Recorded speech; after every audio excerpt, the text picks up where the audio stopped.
জয় Copa শুরু আর্জেন্টিনার। টানা দ্বিতীয় শিরোপা জয়ের লক্ষ্যে কোপা আমেরিকার ৪৮তম আসরে খেলতে নেমেছে আর্জেন্টিনা। কোপা আমেরিকায় উদ্বোধনী ম্যাচে আর্জেন্টিনা কানাডাকে ২-০ গোলে হারিয়েছে। ডিফেন্ডিং চ্যাম্পিয়নরা শুভ সূচনা করলেও একাধিক গোল কিন্তু তারা ঠিকই মিস করেছে।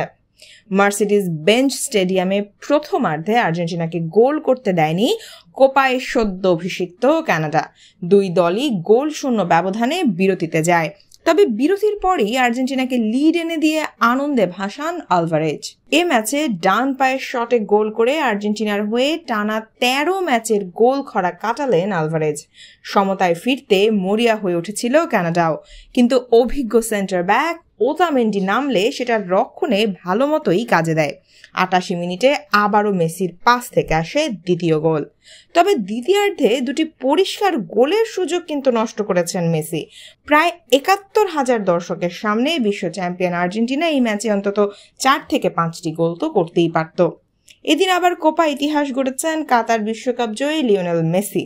টুর্নামেন্টে সর্বাধিক ম্যাচ খেলা খেলোয়াড় এখন তিনি।